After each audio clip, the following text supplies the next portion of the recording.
Yo guys, check kamusta mga idol. So ay mag-update tayo ngayong gabi ng Sabado. Check natin yung mga update mga idol no sa ating crypto space.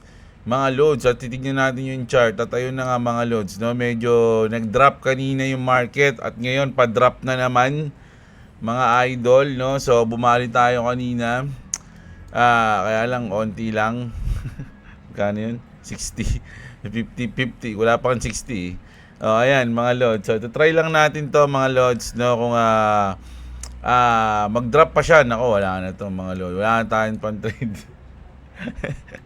Pag pag bumagsak pa to, tinamaan yung ating mga liquidation. O yung mga stop loss natin. Pahinga muna tayo mga idol, no? Hindi natin gagalawin yung bodega natin. Sama na ako sa mga mag-iintay ngayon. Mga idol, yung mga waiting in vain. Sama na tayo sa mga waiting in vain. Yung ano yung mangyayari. Pero ngayon, meron tayong last position. No? Ayan, titignan natin kung ano yung mangyayari dyan mga idol. No? So, okay. Update tayo ngayon. Update tayo. So, unahin ko na itong tinag sa akin ni... Sino magtag sa akin nito? Si Skyla bata nagtag sa akin nito. Okay, sino ba nagtag sa akin nun? Si Kevin pala, sorry. Si Kevin. Ito yung discombobulator mga lodi no. So parang pina-experience nila yung discombobulator mga lod sa mga tao. Ayan no, weapon discombobulator been deployed. How it works will blow your mind. US has created a sonic weapon that doesn't shoot but can stop an entire platoon. Let me explain. Venezuela's defense minister has accused the USA of using a secret weapon on the mission to capture Maduro. Maduro's compound was allegedly capture. Maduro's compound was heavily guarded by at least 30 security forces. US took it without losses. How? The US answer to this huge problem was the sonic long range long range long range acoustic. Sorry. Long range acoustic device, it a high power sound wave. Sound wave lang siya mga loads, no? Siguro hindi rin siya maingay. Sound wave lang siya. Emitter guard said, one guard said, it's like a very intense sound wave. Suddenly, it felt like my head was exploding from inside. Yan, napaluhod sila lahat, mga idol. No? President Trump asked about it, said that is the discombobulator. Sabi, no? So, hindi siya allowed na pag-usapan ang mga ibang detalye. Pero ayan, tinag sa atin ni Kevin. So, ganun yung magiging, mga loads, no? Biglang sasakit yung ulo mo, magsusuka ka, dudugo ilong mo, mapupup ka. Hindi ko alam kung mapupup ha. Basta ganun. So ayan, ito nako matindi to mga lodi. Merong hacker, no? Hacker just targeted the Stop ICE website and threatened to leak everyone's identity to the feds. Holy S. It's actually happening. Sabi niya rito, we are not kidding. We sent your name, login, password, and location to a bunch of government agencies. Sherman Austin is a terrible coder pala. It's a terrible coder. So the RC Conception and Matt Beran. So tignan natin kung totoo. Yes, totoo daw to mga lodi, no? Totoo, no? Reports and posts confirm that StopIce.net and an ICE alert network was hacked around January 30, 2026. Hackers defaced the site, overwrote data with memes, and claimed to have sent users info, yung names, login, etc. to federal agencies like FBI and ICE. The site has since recovered. So, ito yung anti-ICE mga lodi, no? O yung Stop ICE, yung galit mismo sa ICE. So, hinak yun ng mga hacker at nagbanta na ilalabas lahat ng mga information at isusumbong sa government kung sino man yung mga yun. Mga idol, no? Naku, yari. Malamang ang nag-hack din yan, government eh. Diba? Takot yung mga nandyan sa loob ng site ng Stop ICE eh. Mga idol eh, yari sila dyan. So, anong gagawin nila ngayon? Patay. Stop na sila talaga. Sila ngayon yung may stop, hindi yung ICE. Okay. So ito na yung mainit-init ngayon mga lods. Hindi ko na ano yung iba, ito lang muna, no. Ito kasi may mga video kasi mga lods, ayan, no. More JE files have been released today. Spoiler alert, he's in them. So ang sinasabi, ito nga si JE, di ba? So nandito si Daddy. O ayan mga lods, no. Nag-uusap sila, masaya. Pero marami nagsasabi na para lang namang umatin lang ng party si Trump tapos kinausap niya yan. No, wala namang ebidensya na nakipag-ano siya sa iba o mga something. Parang ganito lang, pinakita lang, no? Mga lods, no? Typical parties, mga lodi, parang ganun yung sinasabi. Hindi natin pinagtatanggol si Trump, ha? Kasi kung talagang nandyan yan, kung talagang kasali si Trump dyan, bahala siya na buhay niya, di ba? Ayan. Hindi lang yan, mga idol. Marami pang, kaya lang bukas ko na sana inyo news yun, kasi kakalabas lang ngayon, at hindi pa natin na-verify mga idol. Parang pinakita doon merong mga documents na yung mga talagang dating sila George B, mga dating presidente na may mga email na nag-email sila na, uy, ang lupit ng torture na pinakaginawa. Yung mga tungkol sa torture, mga lods. So medyo malupit na yun. Kumbaga, hindi na maganda yun mga lods. Nanto-torture na sila ng mga bata. So titignan natin kung pwede nating kaya hindi ko pa kasi kung pwede siyang i-news mga lods. So titignan muna natin. Pero marami na dito sa X na kumakalat na ganun mga lods, no? Grabe, nakakatakot yun. So iwas na muna tayo dito, baka ma-restrict tayo Dito na tayo kay Kevin Wars, mga lodi, no? President Trump, ayan na, sinelect niya na kasi, no? I am pleased to announce that I am nominating Kevin Wars to be the chairman of the Board of Governors of the Federal Reserve System. Kevin currently serves as Shepard Family Distinguished Visiting Fellow in Economics of the Harvard University. So ayan na, sinelect niya na si Kevin Harsh. Kala natin nung una si Kevin Hassett di ba? Hindi naman pala. So ayan na, no? Kumbaga siya na yung pinili. So kung sakaling tapos na yung termino ni Jerome, alam niya na. Tsaka parang pinaalam ata agad sa kanya para, alam mo yon, yung para ready na agad siya pag siya na yung papalit. Kasi kaysa naman pumili si Trump pag-alis ni Jerome, tapos may papaupuin siya. Hindi pa nun alam yung gagawin niya, if ever, di ba? Hindi niya pa alam kung ano yung kung ginagawa ng Fed chair. So, ngayon pa lang, sinabihan na siya para handa na siya once na papalitan niya na si Fed Jerome Powell.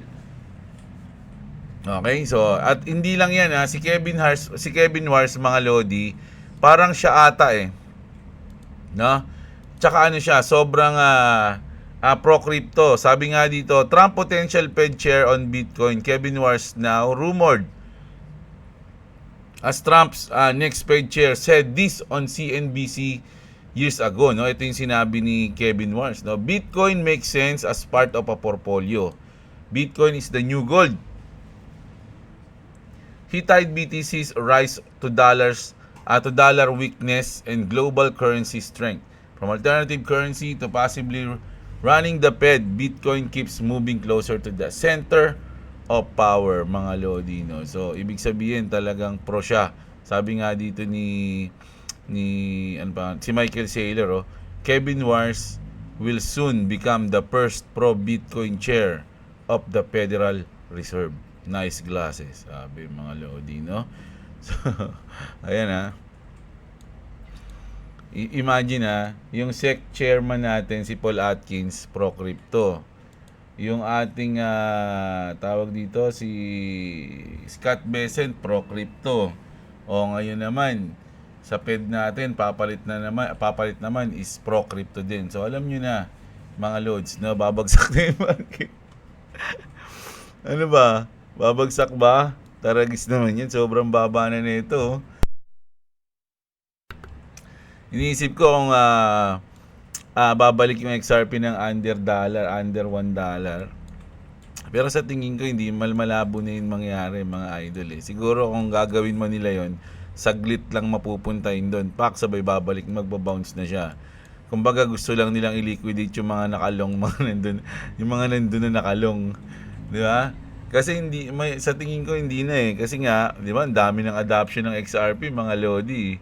Kumbaga sabi nga nila ngayon, pure manipulation daw yung nangyayari, mga idol. No? Pero, kayong bahala mga Lods. No? Ako, hold lang naman ako kasi for long term naman tayo pagdating sa mga coins natin. Sa trading lang tayo nagkakaproblema ngayon dahil ang dami ko ng talo. Mga Lods, no? 5 na ata yung lagi talo ko eh. Puro stop loss natin sa pool eh. So, ito naman.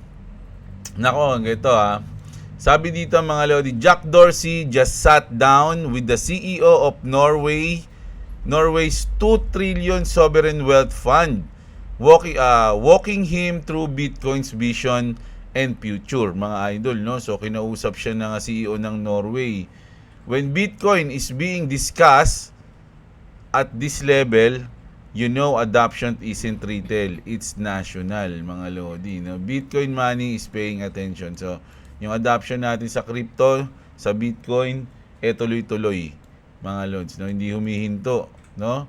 Kaya, bakit ka hindi magiging bullish? Tas eto naman, mga Lodi, intindi nito.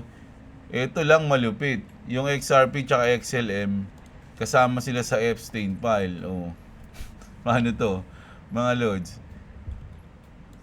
Sabi dito mga Lodi, to JE from Austin Hill, mga Lodi, no? Sabi dito, I'm not sure what relationship with Jed, si Jed Madela. Singer 'yon. Si Jed Makali ba yun? Kalimutan ko na naman yung pangalan eh. Ayan. And the team are, I know obviously some of the players, but this is a problem for us. So itong si Austin Hill, mga Lodi, parang namumblema ngayon siya sa Stellar at sa Ripple, no? Would one of you please give me a call? At ito hindi natin alam eh. I can explain some of this issue, but basically I've been asked by the other co-founders to reduce or take your allocations away. Ripple and Jed, New Stellar are bad for the ecosystem we are building, and it does our company damage to have investors who are backing two horses in the same race. Kumbaga, parang ang lumalabas dito, parang masisira ng Stellar at ng Ripple yung ginagawa nila ngayon. Binibuild nila, mga Lodi, parang ganun, no? So, ayan, happy to discuss a fair way to deal with this. So, ibig sabihin, baka nagkaroon na sila ng deal, kaya dinimanda ng SEC yung Ripple nun, di ba? SEC yung yung Ripple yung pinag-inita nila. Pwede yan, di ba? So, gusto ata nilang kontrolin, no? Yung ecosystem na gagawin nila. Kaya lang, biglang may Stellar at Ripple, mga Lodi. Hindi nila, yari tayo dito. Mas maganda sa atin to, malupit to. Demanda nyo muna. O hindi, ganun lang yung nasa isip ko, mga Lods, ito naman. Ito na. Ito yung natin. Ito, a new reset will bring our monetary system to the next phase for all parties including BRICS and US. In theory, sabi dito ni Smoke, meron siyang dokumentado dito. All debts worldwide would be wiped out on Sunday afternoon. We could start from scratch with a new balance sheet that next morning.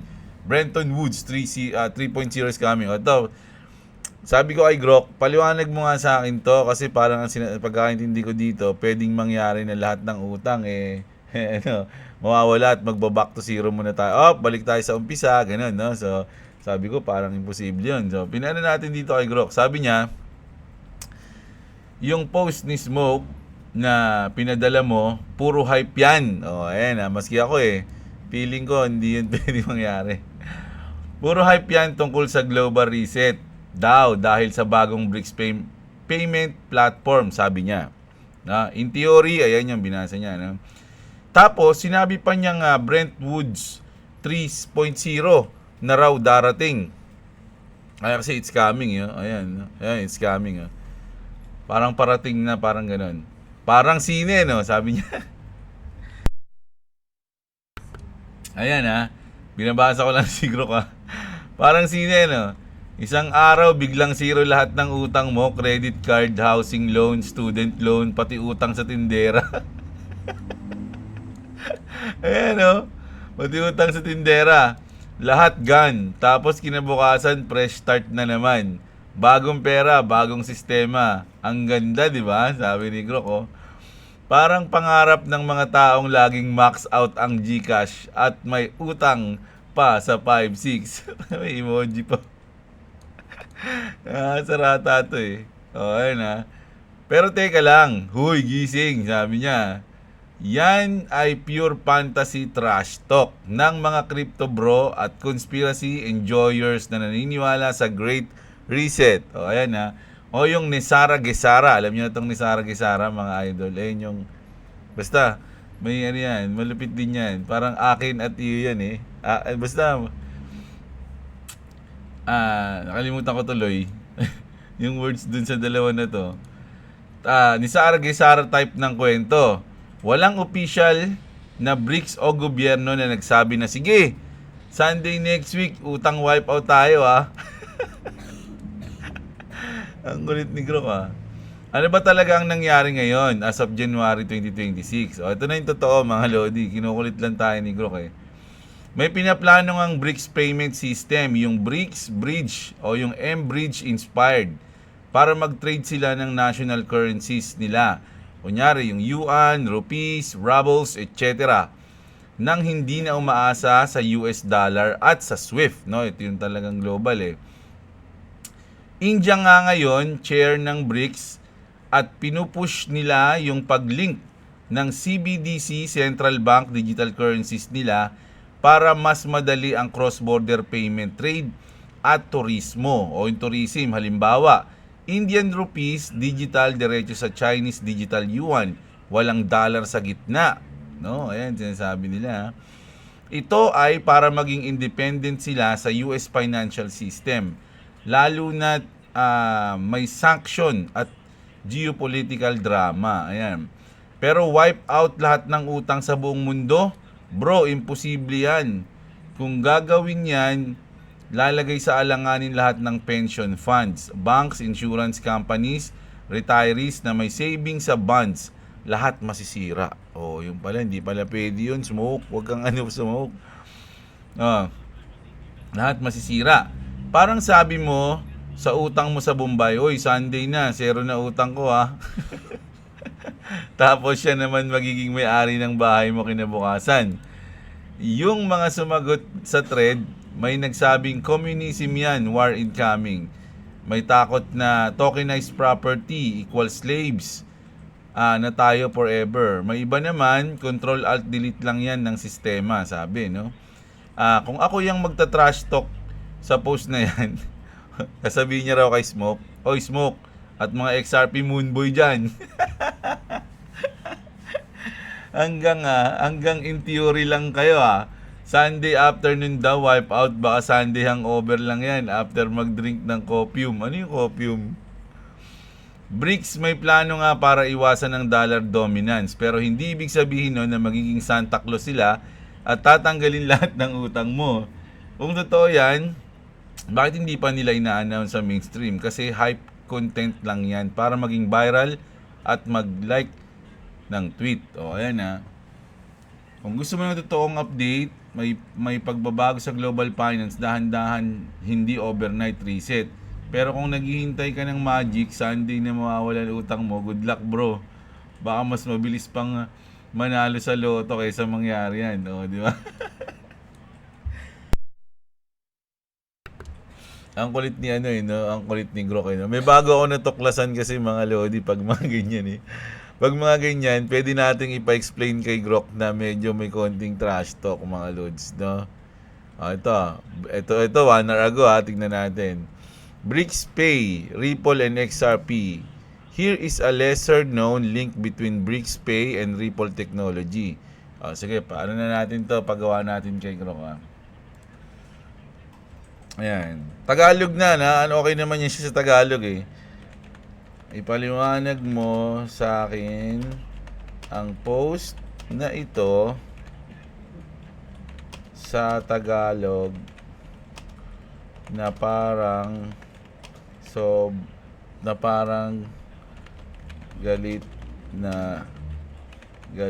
ka sa akin. Ayan. Tingnan natin kung anong paliwanag ni Grok dito ah. Sabi niya, Hoy! Ayan, ano ba talaga problema mo? Ba't kailangan pang ipaliwanag sa'yo yung post na yan na parang bata ka na hindi marunong magbasa? Sige na nga. O yan, pakinggan mo tong mabuti kasi mukhang matigas ang ulo mo. Ayan, sabi niya yan ha. Yung post ni Smoke, sinasabi mo na si Standard Chartered o yung isang malaking bangko daw ay naglalaro sa dalawang gilid. Both sides eh. Ayan. Kasali sila sa BRICS Pay, yung bagong sistema ng BRICS countries, China, Russia, India, Brazil, etc. Para magbayad sa sarili nilang pera, hindi na puro US dollar o SWIFT. Yung luma na mahal na sistema ng mga kano, yung SWIFT yun. Kasabay nito, kapartner din nila si Ripple at gumagamit sila ng XRP para mabilis na cross-border payment. May pilot test na nga raw sila gamit ang blockchain ng Ripple para maiwasan yung bagal at mahal na dating sistema. Ito mga lodi, totoo yung sinasabi niya rito ay nahaluan niya lang ng trash talk. So ibig sabihin, kapartner din nila yung Ripple at gumagamit na sila ng XRP, ay yung sinabi dito. So ibig sabihin nun, ano ibig sabihin nun ha? Sabi niya, ang laking connection, sabi niya, dahil kasali si Standard Chartered sa BRICS Pay at si Ripple XRP Network, pwede silang maging tulay. Meaning, pwede raw gamitin ng yung XRP bilang bridge currency para mas mabilis at mura ang paglilipat ng pera sa loob ng BRICS countries kahit magkaiba yung kanilang local currencies. Kumbaga, parang yuan to rupees. Kumbaga, yuan, tas dadaan sa bridge. Ayun yung alam ko yung bridge dun yung XRP eh. Parang ganito. Ayun na ba? Kala ko, tinamaan na tayo. Parang ganito. Ito yung yuan. Ito yung bridge, ito yung XRP. Tapos ito yung rupees. Kunyari, 100 yuan equals ng 1,000 rupees. Kumbaga, itong 100 yuan, dadaan siya sa bridge. Kakalkuluhin ng Ripple yan kung magkano yung halaga niyan sa rupees, tapos ibabalik niya sa rupees. Ganun. Parang ganun, no? Kaya mabilis lang siya.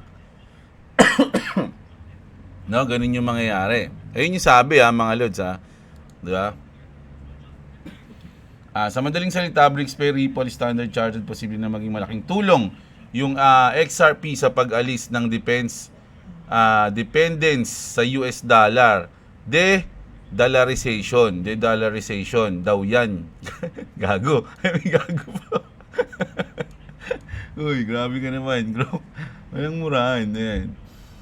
Tapos, may mga features pa siya ng documents para patunayan na totoo yung sinabi niya. Bank partnership, blockchain integration, lahat. Nakakainis ka talaga. Alam mo na dapat yan kung sinusundan mo yung crypto at BRICS news. Bakit parang wala kang alam? Basahin mo ulit yung post ng dahan-dahan. Tapos wag mo na akong guluhin kung hindi mo pa rin gets. Galit sa akin, no? Mga idol, So, mas maganda yung gano'n, no? Medyo nagagalit yung AI. Good robot.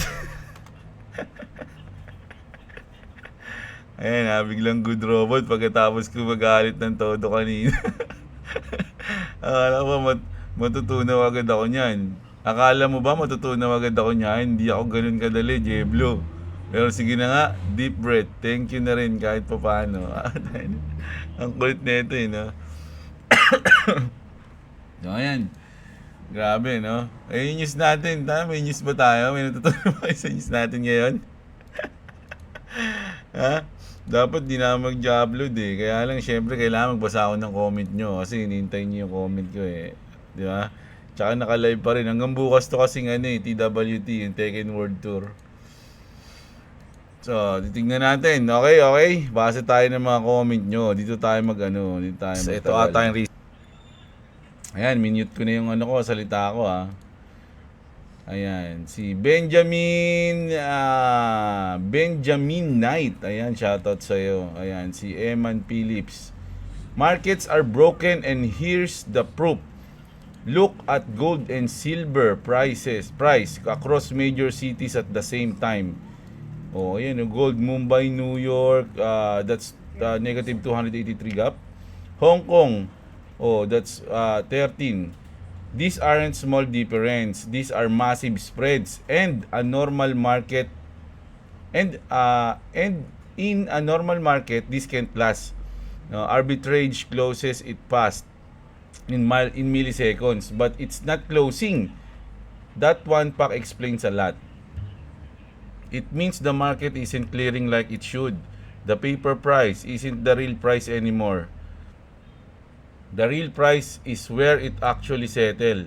This is not good at all because when metals do this, it screams stress under the surface.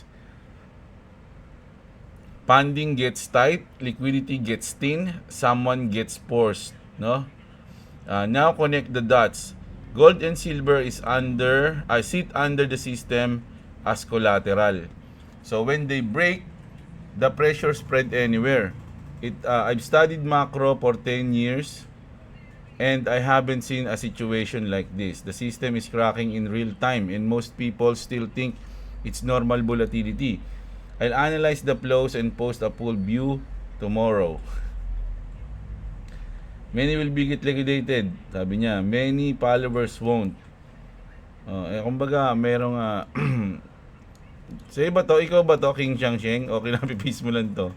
Ayan. Kumbaga, actually sa totoo lang, marami na rin nagsabi nun mga idol na parang ang kulit nang nangyayari ngayon sa market. No? Which is para sa akin goods. Alam niyo kung bakit? Kasi yung mga ganito, yung wala nang nakakaintindi, parang ito na yung ito na yung mga nangyayari, no? Bago mag-up yung market, yung wala nang anong nangyari, kumbaga wala nang nakakaalam, mga loads, no? So sige, tignan natin. Ako naman kasi sabi ko nga sa inyo, yung mga hold natin for long term naman 'yan. No? For long term 'yan. So kung walang bull market ngayong taon, di hold natin hanggang magkaroon. Ganun lang 'yun, nakatagal naman tayo na ilang taon, saka pa tayo hinto. Kumbaga ganun 'yan di ba? So, ang focus ko lang ngayon dito sa trade natin, ganun lang tayo. Pero yung hangga't maaari, hindi ko talaga ginagalaw yung bodega ko kasi maliit na nga lang yun, babawasan ko pa. Paano pag biglang lumipad yan, di bawas na, naiiwan na, di wala na. Wala na akong, parang di rin ako nag-ipon. Di ba, ganun yun. No? Si Joseph Berdin, shoutout sa'yo. Si Rolino Pasaylo, boss pullback ngayon. Oo nga So, Phil Habis, good PM boss, shoutout po. Bumaba na ang market, sale na naman, masarap magbodega, salamat. Ayan, sabi ni Phil Habis. Shoutout si Idol Osaka Pycones. Yung inabot na liquidation ko, Boss J, palabas ng Camel. Bukas lalabas natin si Camel. Pag ganyan pa rin. Promaxi, shoutout sa'yo. Ayan, salamat sa Idol. Sela Bila, shoutout sa iyo. Si Peng Kalag, nag-like na ako, Boss Jeb. Ayan. Si Dex Friends Channel, shoutout sa iyo. Si Coron, pwede na bumili na si Z ko, ano to? At iba pang contractor ng, si Zayco ng trump card para di na magtago nga, no? Yung mga natin dito, contractor, pwede na dun. Si Elmer TV, shoutout sa'yo. Si Slap Soil, ayan. Ayan, salamat sa Idol. Si Pengway Coins, ano ba naman yan? Nasa id na yung pang buy the dip ko. Inutang ko pa na. Idol Sabi ko nga sa inyo, huwag na kayo mag-futures trade, mga idol. Magbudega na lang kayo. Lalo na ngayon na yung market is nasa uncertainty.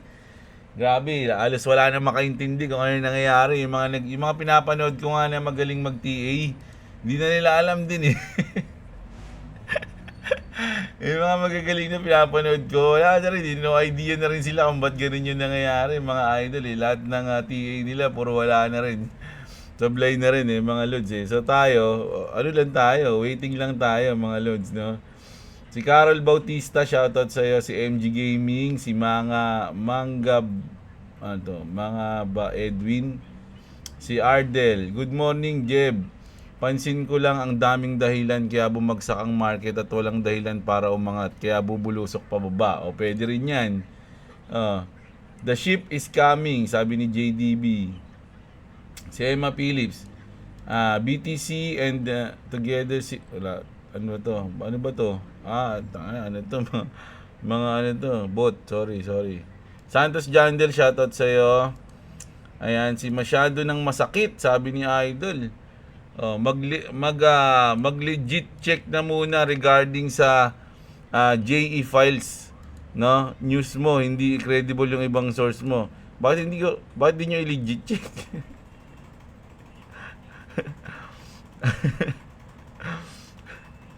Check natin yan, Idol, no? Tinatanong natin. Kasi ito, tinanong si Grok dito. Ayan, hindi siya sumasagot, 'di ba? Pero meron siya sinagot. Sinabi niya na kahit siya hindi niya ma-verified, no? Kumbaga, wala rin siyang idea. So hindi natin alam kung totoo o hindi. 'Di ba? Dito lang 'to sa may Ripple. Good morning, Idol. Ayan, sabi ni Ferdinand Sir. Tsaka totoo naman na maraming nilabas ngayon, Idol. Hindi ka ba nanonood ng CNBC o mga Fox News, mga ganun? Maraming nilabas ngayon, libo-libo, mga ganun. Kaya syempre, bini-verified pa lahat yun. Diba? Si Claby, shoutout sa'yo. Nagtanong na nga lang, dawit na agad. Grabe naman. So, hindi lang isang tao si Satoshi, ang kasama nila si JE Files, Yari Bitcoin ito. Pwede, hindi natin alam mga lods Ako pa rin iniisip ko pa rin na yung mga si Satoshi, kasama pa rin dyan si David Schwartz. Sa tingin ko kasama siya. Kasi sobrang talino ni David Schwartz, mga idol Isa siya sa mga talagang kayang gumawa nun Pero, siyempre, hindi natin alam.